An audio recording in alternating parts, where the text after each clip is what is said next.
Hello? Alright, welcome back.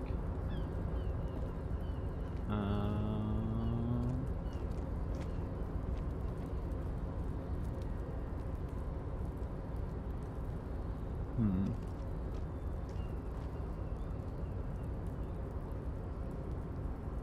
I'm trying to get the game to highlight items, of which now it's doing, but it's also alt-tabbing, so every time I hit tab, it just...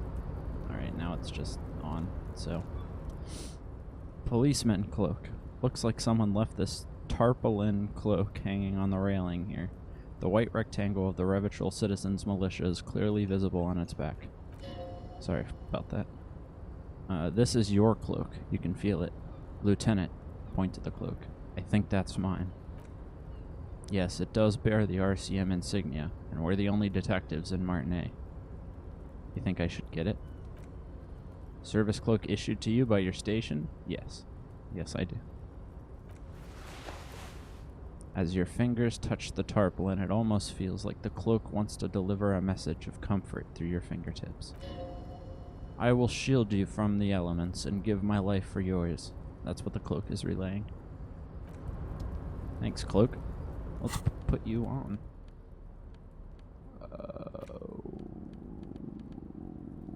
What is it under? Jacket? Hey, looking better.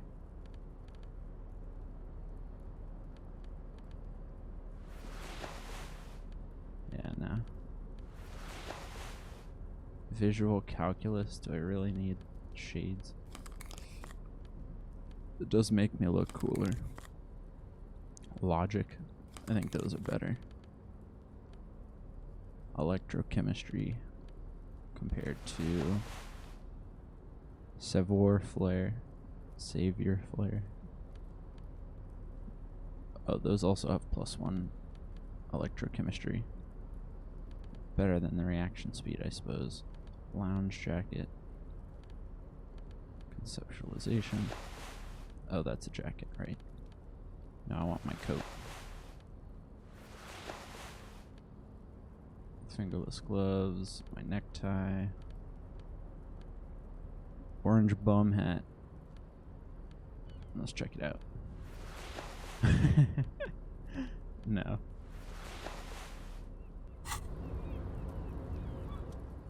Interfacing. The pockets of these new jeans are perfect for sticking your hand into. Makes you look cool, calm, and collected. As your hand enters the pocket, your fingers brush against something, soft yet crinkly. Take the item out. Hey, it's chewing gum wrapper. Reminds you of the fruity juice of apricots. You should inspect it closer if you have time. Something about the wrapper's texture is familiar. Oh, well, let's do it.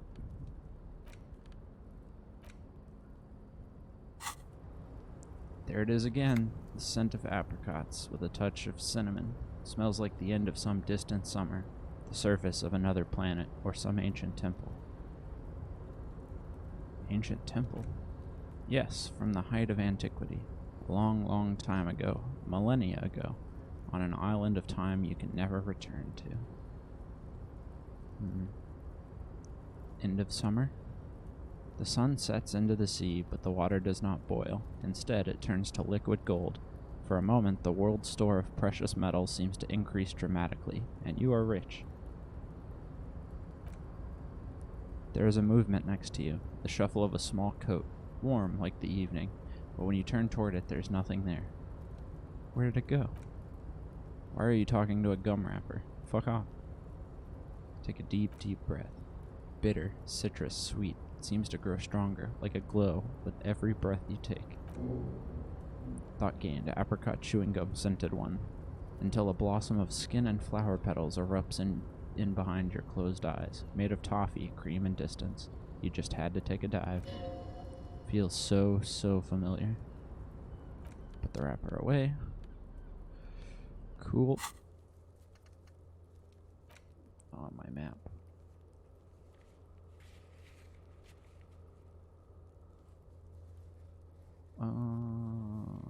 These are found white checks. Oh, okay.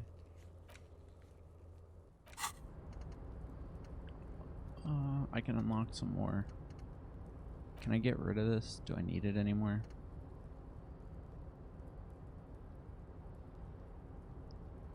Learning cap for rhetoric. Yeah, I don't really need those. Forget for 1 point. Oh, fuck. I don't know if I want to spend a point. Kingdom of Conscience. Rigorous self-critique. White Morning. Wasteland of Reality.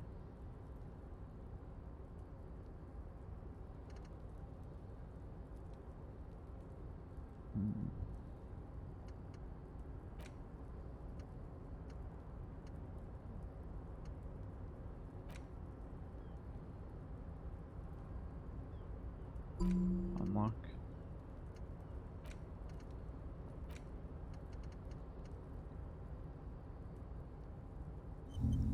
White Morning. I have 2 skill points. Do I want to level these up? I feel like I want to get these more so. Maybe I'll unlock 1 more.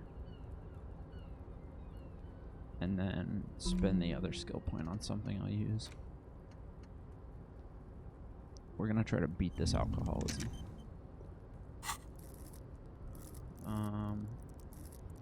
Empathy.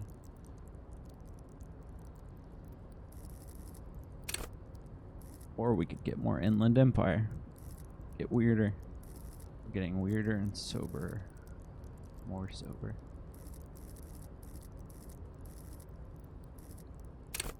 I'll do empathy. There we go. Cool. Onwards. Oh. My highlight button isn't working again. I think it's because I'm moving some files around, so that should finish once I get done with that. In the meantime, I'm just gonna search every detail. No, wait. That's not what I want. All around you, great machines and quiescence. That's a good word.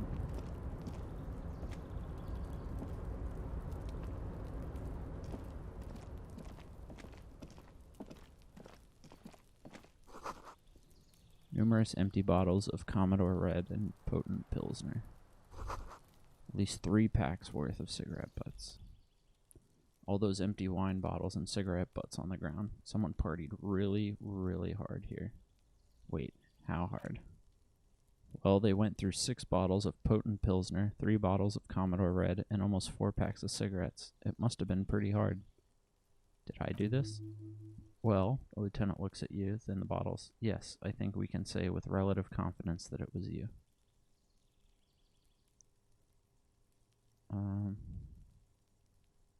This is really sad. I must have been miserable. Yes, the lieutenant agrees. The scene isn't exactly ripping with joy. Let's just move on. He turns to leave.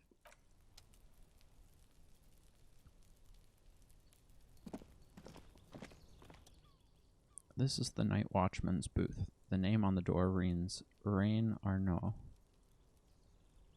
So this is where Reen,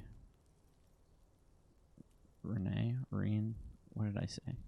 Renee works. I'm gonna look around. Search the booth. If you must, the lieutenant looks around. But please, hurry. We're easy to spot up here. Nothing incriminating catches your eye. The cabinets are clean and their sparse contents meticulously organized. There's a framed photograph on the table. Take the picture. Photo of a happy couple. It's a black and white photo of a young couple out in a street fair. The man, Rene, is dressed in a royal carabiner uniform.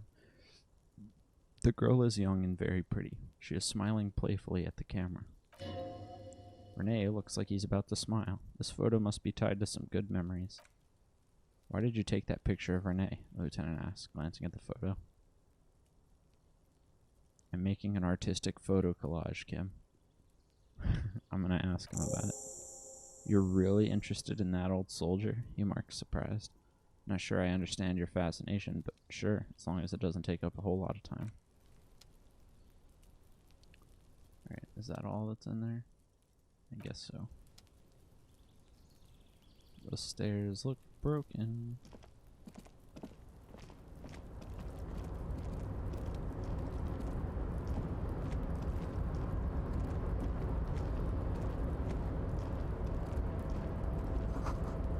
White pine trees are printed onto the screen covering. Looks like a forest under snow.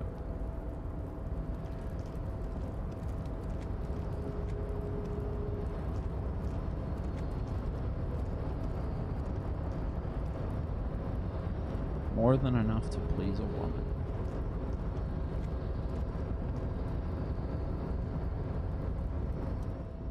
Crane control panel.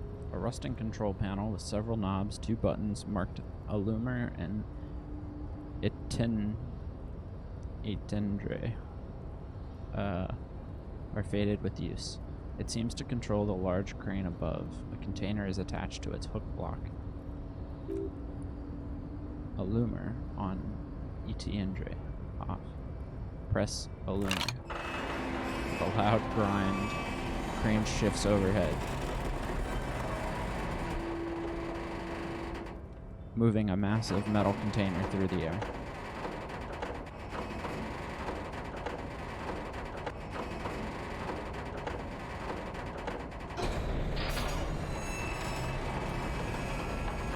Oh no.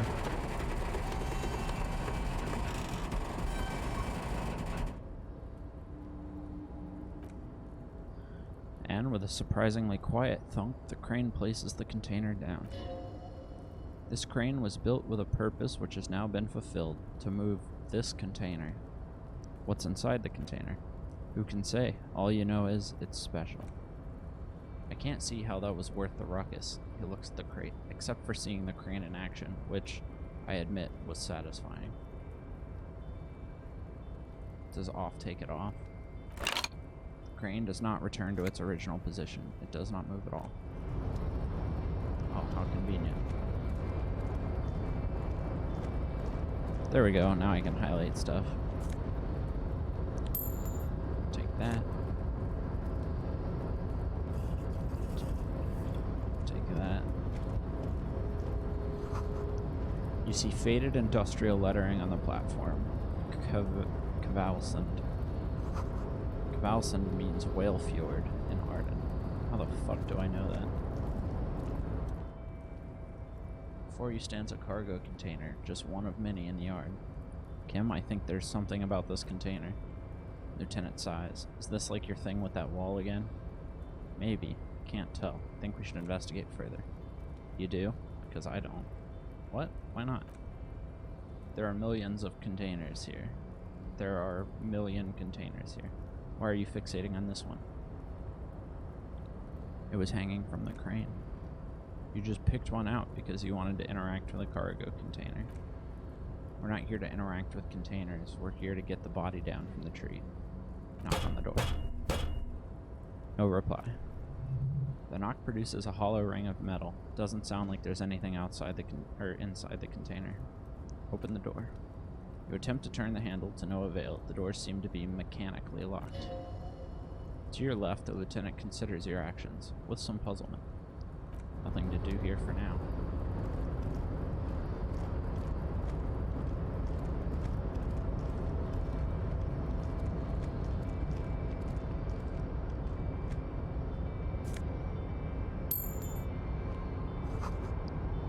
The speaker tower is silent. There's no work to organize in the yard below. Shipyard ahead is oddly quiet. Great machines are sleeping.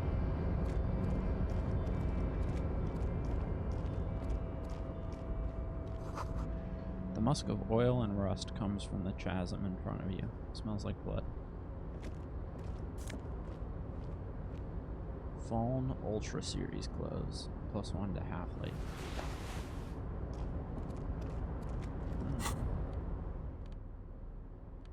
I think I'd prefer that to the electrochemistry.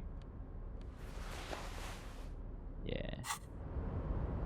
It's badass.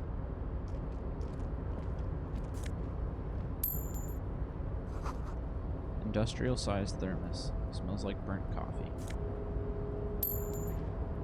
Damn, making bank.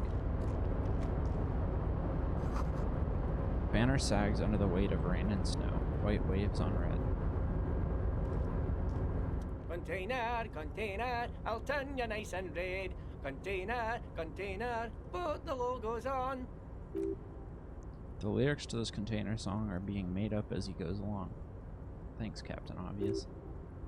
The accent is so thick it's impossible not to notice he's Ubi. From the vanishing peninsula of Ubi Sun, sick on Monday. Container, container, used to be Well Pines. Container, container, now belongs to Everett. Tiny Man is so engaged in his work he doesn't notice you. Hi. Everett, Everett, Everett, he looks after everyone. Huh? Well, hey there. How can I help you, mister? The look in his deep blue eyes is as sincere as you've ever seen. Kind of makes you feel like an asshole for no apparent reason. I see you're not a union man, mister. Did you get lost? You're not one of them scabs, are you? Shadow passes over his kind face. What is it with you people and scabs? I mean, I don't personally mind. Folks are just folks, you know, and folks gotta eat. He doesn't seem to be waiting for you to answer. Just some of the other guys don't look too kindly on the scabbing kind, if you know what I mean, mister. You're Ubi, right? Oh yes, born and raised in Irish, mister. Mom had to leave my dad after he got a bit violent. Took us here to the new world. I was about 10 then, too old to lose my accent then. People say us Ubis are up to all sorts of trouble with sheep and other animals and whatnot. I just want you to know there was never any of that where I come from. No, sir. Those are just nasty rumors. Thank you for clarifying that, sir. What are you doing with the containers? Oh, I'm just making some covers for them containers here. Yes, I am. Yes, I am. So it's easier for the crane operators to spot them. He waves at the containers towering behind him. What's going on here? Look at the mountains of container rising behind him. Containers in the yard are green in Wild Pine's livery, and the mountain rising behind Leo is all red in Union colors. It's like some red infection was spreading outward from the container's yard's core. There appears to be cisterns underneath the Union container covers. This looks like a massive redecorating operation, Kim. Yes, they're hiding it from the inside. All the red containers have the Diverdoors Union logo on them. Leo, has anyone ever told you why you need to change the covers? No, not really. He shrugs and continues merrily. Mr. Everett doesn't tell me all the big things. Says I go and tell them to everyone. What is underneath these red covers? Oh, I don't know, mister. They say it's some chemicals. Most of them have labels on them, I think. Chemicals. Thanks, Leo. You've been very helpful. Oh, no trouble at all, mister. No trouble at all. Little guy affirms merrily. Where is everyone? The harbor's empty. Oh, most of the guys are down at the gates, keeping the scabs from coming in. He leans in with a confidential look. We are on a strike. The whole union is. You don't have to work when you're on strike. Ha, we haven't worked for 2 months. Now, isn't he working right now? So, no one is working? Not everyone is down there, of course, he chuckles. Mr. Everard is in his office, where he always is, and Jean-Luc is guarding the gate. Pauses to think. But Titus and his boys got into some drunken trouble, and Everett sent them on a nice vacation for a week or so. He stops, but seems eager to tell you more. What kind of trouble did this Titus and his friends get into? Oh, I'm not really supposed to talk about that. That's union business. He smiles and leans closer. Him and his boys stirred something up in town. Probably drank too much and got into a fight or something. Heard Mr. Everett telling them to take some time off. But what did they actually do? I guess the boys got a bit too rowdy and had to let out some steam. I don't really know about the details. That's just how boys are, you know. Another chuckle. I haven't been in a fight since I was in middle school. Me neither. Easy, Leo. Let's keep this on the Hardys. He looks to you for assistance. Too rowdy. Leo, what kind of fight did they get into? Okay, Leo, let's hear about this fight you got into. I remember I was the run of the class. He laughs merrily. The bigger boys always used to pick on me, you see. I had a bit of temper back in the day. Flew off the handle like nobody's business.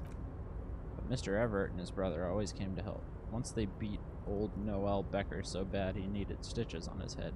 He chuckles again. Noel never started another fight with anyone after this. Mr. Everett and Mr. Edgar are real nice guys, mister. You should go talk to Mr. Everett. I'm sure you'll be good friends. He's friends with everyone around here. The little guy starts coughing. You're never getting anything useful out of him. It's good enough you found out Everett has a brother called Edgar and he helped Leo. Do you work here? I mean, assume he does. Yes, everybody needs a job and this is mine. I'm Leonard, by the way. Leonard Bellick, but everyone calls me Leo. The little man raises his hand in a welcoming gesture. I'm like Mr. Everett's right-hand man when Mr. Edgar's out of town, and Mr. Edgar's right-hand man when Mr. Everett is away. He chuckles. Actually, Miss Buford is the right-hand man, but she's a lady. Good-hearted chuckle again. Who's this Miss Buford? The lieutenant looks up at Leo. A real pretty lady with a skin like those dough and sucker candy bars my missus likes so much. Them are real nice to suckle on once the dinner is done and me and the missus sit down beside the radio. But I can't listen to the radio all the time. There's so much to do around here, and I'm always busy keeping things running here. Yes, I am. Yes, I am. Stay on this Miss Buford topic. Hold on, who's this Miss Buford you mentioned? Oh, Lizzie? She's a real sharp tool. Mr. Everett put her through some fancy school and everything, east of the river. 4 years later, she was gone, and when she came back, she was all fancy and lawyerly. But she's a real nice girl. Grew up in this here neighborhood. Knows everybody and gets along with everyone. Real pillar of the community one day, I'm sure. For a fraction of a second, there's sadness in his eyes. He goes on.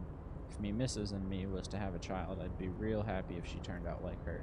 But she can't have kids. Dr. LeMaitre said so, and she knows about such things. Been a doctor for almost 50 years, she has. He sighs and falls silent, watching you meekly with his blue eyes. So Everett trained a lawyer named Miss Buford. Interesting. Interesting indeed. Just a second.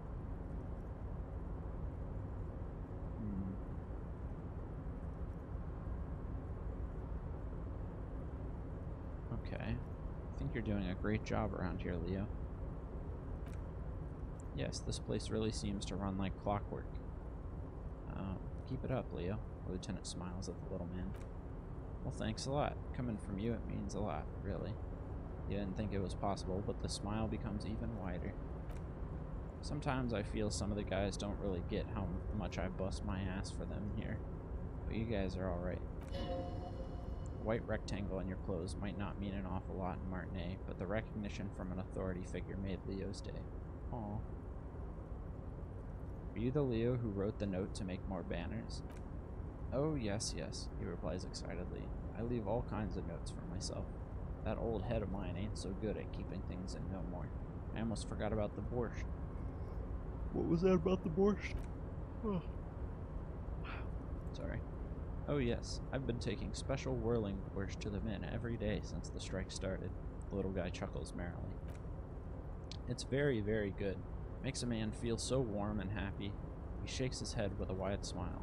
I feel like I could take on Mr. Renadin's boar dogs every time the lunch is done. What do you mean by taking this soup to men?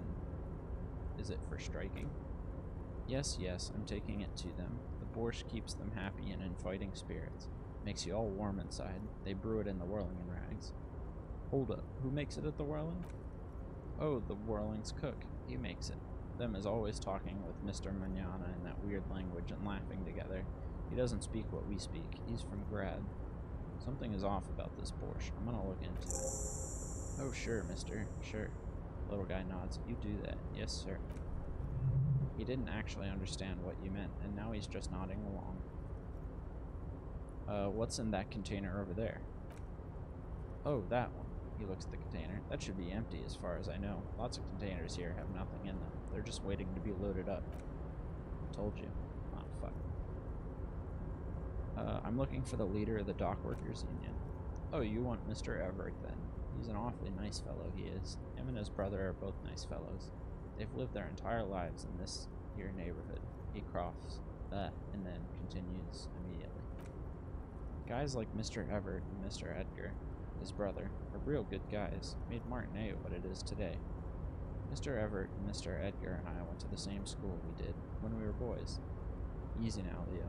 Just want to know where I can find this man. Oh, Mr. Everett is where he always is, in his office, of course. He points to the 2 joint containers on your right. Okay, I'm off. Bye-bye now. He returns to his work.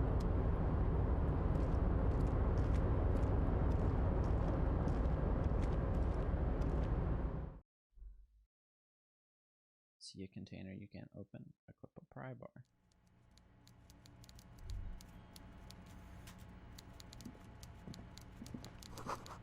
Coffee in the giant thermoses is still lukewarm.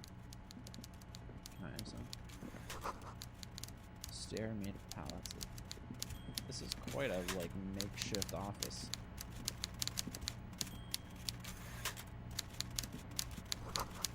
A taxidermy fish that tells time.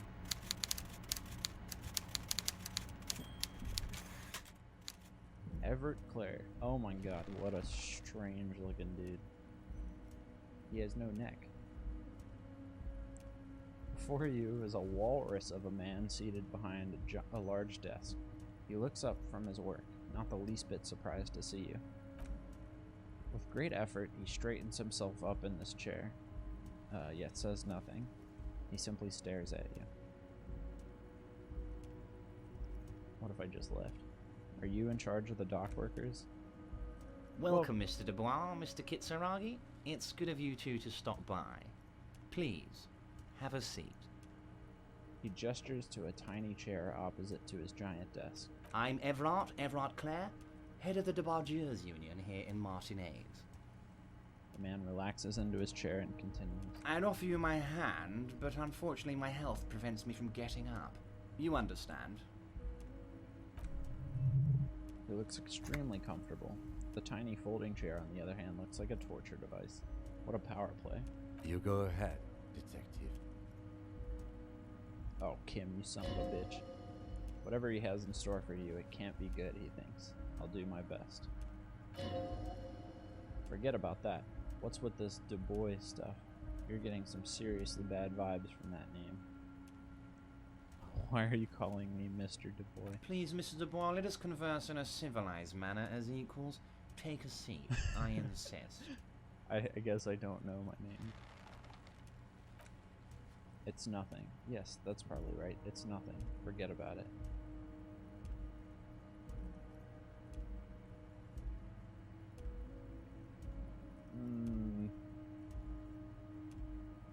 Take a seat. Excellent, Mr. Dubois. I can see that you're a reasonable man, and reasonable men can be of great use to one another.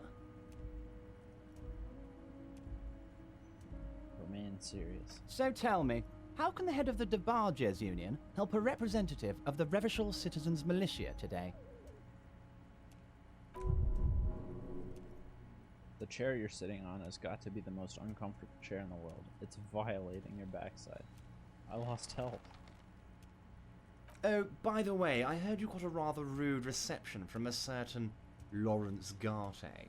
Some people have no manners, it pains me to say. This should take care of that nonsense. He points to a giant novelty check on his desk. It's absolutely comically huge. It should be sufficient to cover your expenses for a few days and patch over your differences with the cafeteria manager. Go ahead, take it. Whoa. Wow, that's 25 real. That's good money, and you need it.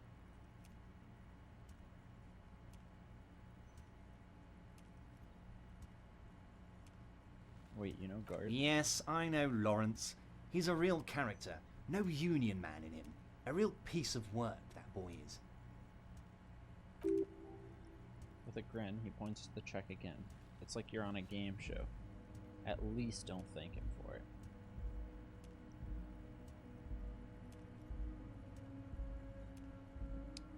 I'm gonna take it. Is there anything you'd like to say to me? Or... No, that's cool. Cool? Wouldn't go that far. I'm sure there are cooler things than delivering a comically oversized novelty check to a cafeteria manager, but sure, if that's what's cool nowadays. Now, I'd like to set your mind at ease about one other matter. Your lost gun. Let me assure you, Union people are on it as we speak. I've got my best hounds looking for that lost gun. This guy is trying to butter me up. Lost gun, lost gun. His slug-like lips move, but all you hear is an echo. Lost gun. Lost gun. Oh no. The world is swallowed by a black hole of fear. Only 2 words escape its gravitational pull. Lost and gun. How do you know about my lost gun? I know everything, Harry. Right now, Harry? I know that you're worried. Don't be worried. Everything's going to be alright. It's not like you left it loaded. You didn't lose a loaded gun. Local children aren't out there playing with it right now, pointing it into their own mouths. It's in a safe place. I just know it. I have a feeling everything's going to be alright. You're making me worried. It was loaded. There were 2 bullets in it. You always keep at least 2 barrels loaded. Kim? Kim? Officer, we will deal with this later. We don't need Mr. Clare's help with this. I wouldn't be so sure about that.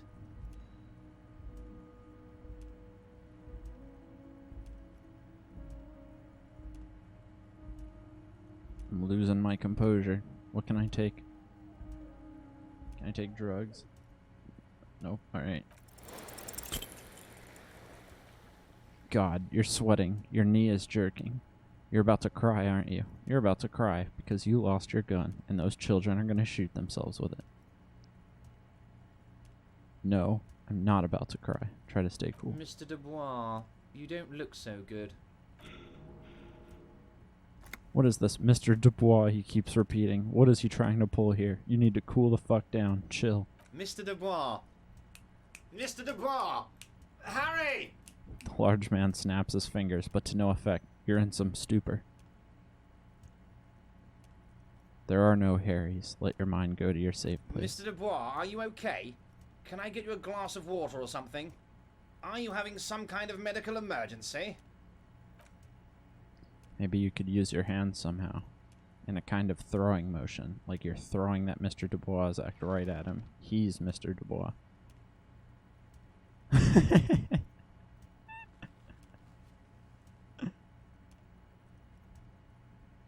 Nah, I'm as good as it gets, Mr. Dubois.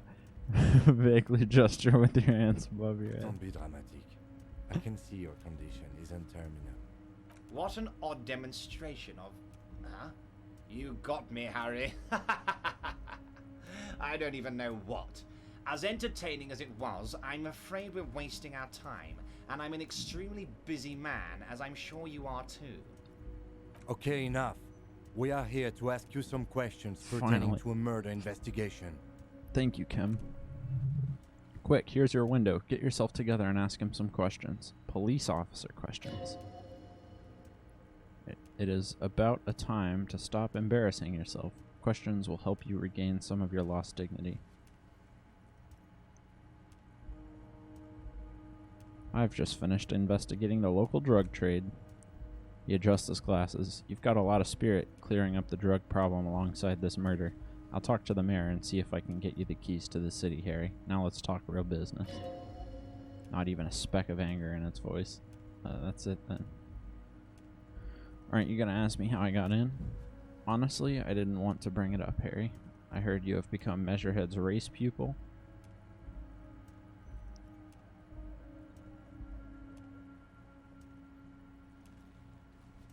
I'm not a race pupil. I just listened to some of the things he had to say. It was a tactic. I needed to get in somehow. It's not like I'm a racist now. Of course, Harry, of course. You're not some kind of fantastic racist now. And rest assured, no one's gonna hear about it. He winks at you.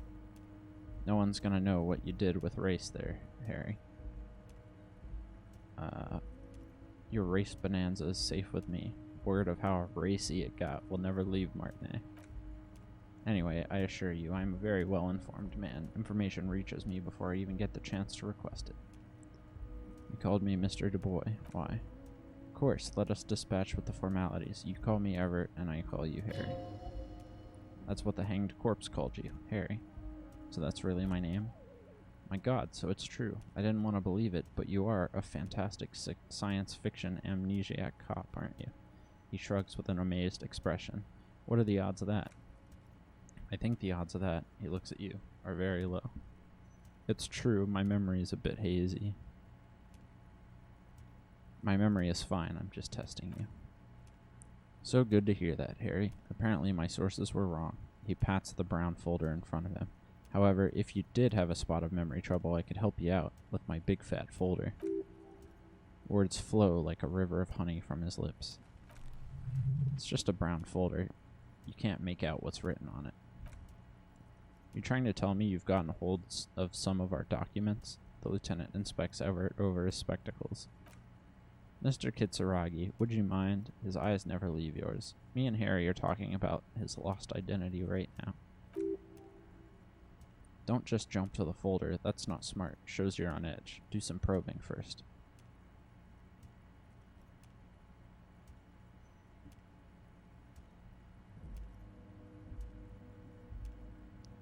Let's get this straight. What's my full name? Harry DuBois. You feel like a DuBois, but you don't feel like a Harry. Strange. I feel like a DuBois, but not quite like a Harry. Something longer.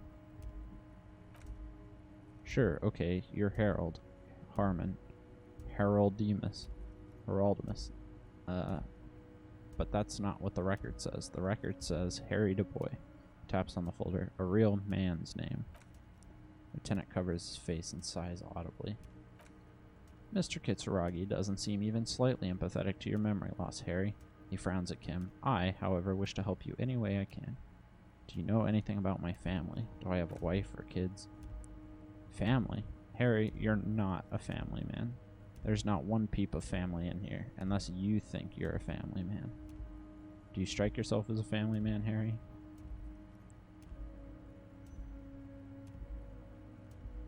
You're right, I don't. That's why I like you, Harry. His fat finger is pointing at you. A good man knows both his strengths and his weaknesses, and you, my friend, you are one of the all-time greats. What kind of a cop does it say I am? Well, Harry. He turns a couple pages in the folder. If I were to sum you up in one word, would be apologetic. I'm sorry? Yes, he inspects you over his giant bug-eyed glasses. You seem to be a lot of the time, but right now there's no reason to be. Let loose a little. Be you. Where did you get that folder? Ah, this? He closes the folder. My friends in your organization gave it to me. I find that very suspicious. May I have a look? I'm afraid this is meant for union eyes only, Mr. Kitsuragi. I'm sure you understand. Turns back to you. Please continue. Have another look. Fuck. Everett's large hands are covering the folder, but the look on his face says, I know everything about you, Harry. Yeah, Harry. He knows everything about me. I've got nothing to hide. Oh, Harry. He peeks into the folder, as if it's hard to turn away from the mysteries inside. Oh, wow, this is really something. I'm sure it's not that bad, the lieutenant whispers. At worst, he has an old RCM folder, and I very much doubt even that. So how about it, Harry? You need assistance, I presume? Let's talk of other matters.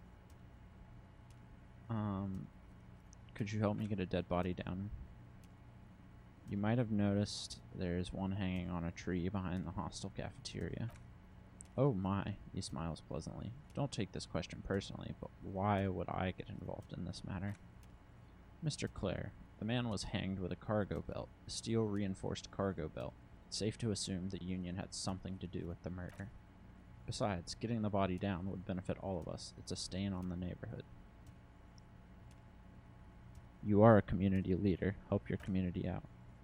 I can certainly see how having him up there might start affecting some real estimate values. He licks his fat lips and smiles. But of course, all joking aside, I am going to help you. He picks up the handset of a radiophone to his right, then clicks a button. Jean-Luc, my boy, I'm sending 2 police officers down. They have a dead body and a tree problem they need help with. Namely, they need it to be taken down. And John, please take it easy with the race science. He's had enough of that. He hangs up and turns back to you. You can find Jean-Luc down at the gates, but he smirks. You already knew that. Anyway, he's gonna help you. Oh god, of course. Let's talk about my lost gun. Yes, your lost gun. His face turns serious. My best men are on it. They're turning every stone, searching every playground, asking kids, grandmas, everyone. Your gun will be found, Harry. Let me assure you of that. He winks at you. It's just a matter of time and effort. The only way to find it seems to be working with him. He might even be holding your gun hostage. Hold on, could he really be holding my gun hostage? Who knows? Only one thing is certain. If you work with him, you're going to get it back, and working with him might be the only way to do it. Wait, the gun may have been bought from Roy's pawn shop. Have your men factored that in? Yes, thank you for the hot tip regarding your lost gun, Harry. My men have indeed, he makes air quotes, factored in that you pawned it. Now please, let the professionals do their job. Kick back, Harry. Relax. I have great guys on this. You focus on what's important, building our relationship for the good of Martinet. Did not come a surprise to him. He might actually not be bullshitting.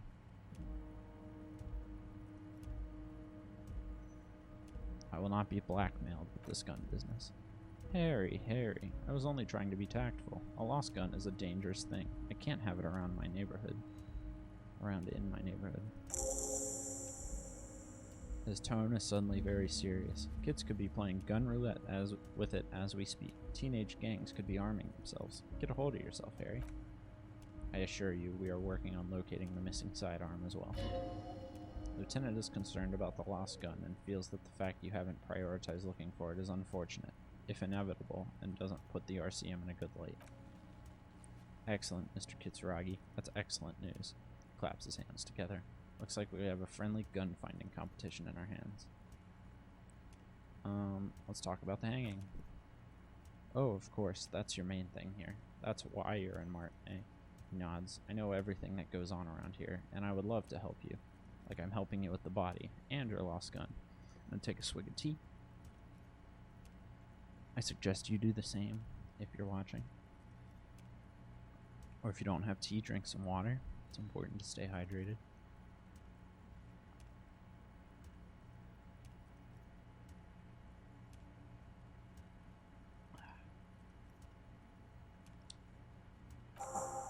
Alright. I mean, it's no secret that the lynching is connected to the strike. So much to talk about. Honestly, it's been weighing on me so heavily. I understand you'd need to interview me. I sense there's a but. But there's a thing that's been keeping me up at night. I want to talk about the hanging. I mean, if we could just calmly talk, exchange information, we could blow this thing wide open. Yes, that sounds good, the lieutenant says with a slow nod. Let's do that. But I can't think straight with this thing weighing on me. Suddenly, he slaps himself on the forehead. You're police officers, aren't you? I have a crazy idea. You guys are basically door-opening machines, incredibly talented at opening doors. Kim, is that true? Are we door-opening machines? I'm not sure I understand. He looks to the union boss. If you're asking us to break down someone's door, it's not going to happen. Come now, I just need you to open a little door for me, and leave it unlocked. A simple thing, absolutely nothing shady about it. Why don't you just open it yourself? Harry, I'm a very busy man, and more importantly, I don't have that extraordinary physique you do. He slams his fists together. You look like you could run around all day. You want to send someone a message that the police are working for you? I repeat, I'm a very, very busy man, Mr. Kitsuragi, and therefore I must occasionally enlist outside help. He turns back to you. So what will it be, Harry? Whose door is it? Oh, no one's. It's just a weasel. A weasel lives there. Nothing for you to worry about. What do you mean by a weasel? A loud, blabbering weasel. When weasels feel no one is watching, they start acting foolishly. He removes his glasses and rubs his nose. Just go there, unlock the door, and leave it open. It's been such a burden on me, Harry. I just want this to be over so I can discuss business with you. He puts his glasses back on. I bet you don't even know anything about the hanging. Harry, my dear friend. He sinks deeper into the chair. I am what people call a local bigwig. I know everything that goes on in Martinet.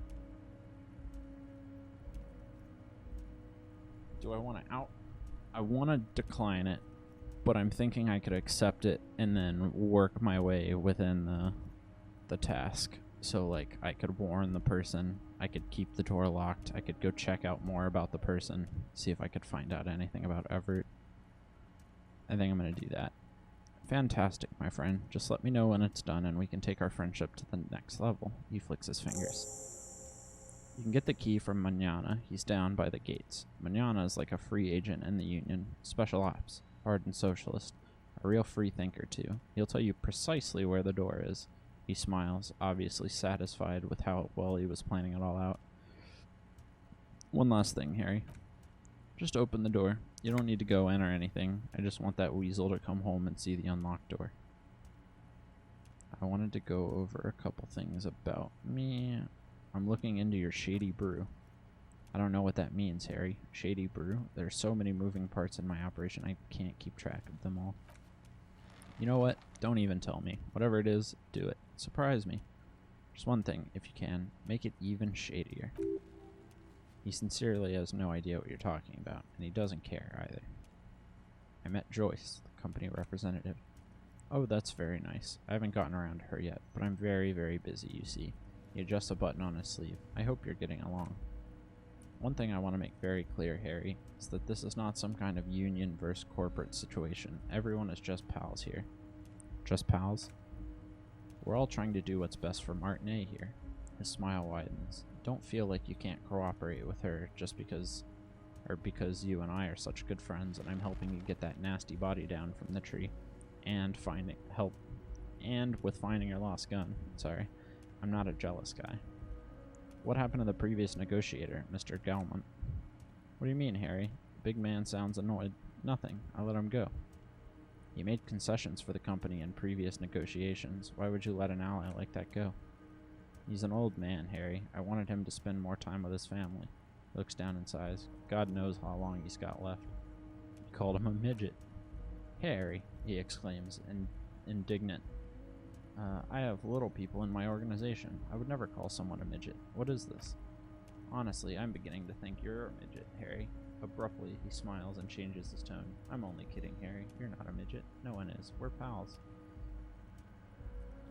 Joyce said the previous union leader vanished under suspicious circumstances. Vanished? Harry, the woman left her casserole in the oven and couldn't make it here in time for the voting. Oh, did I leave my casserole on? Better go home and check. The election can wait. The man frowns disapprovingly. When she got back, the whole thing was over.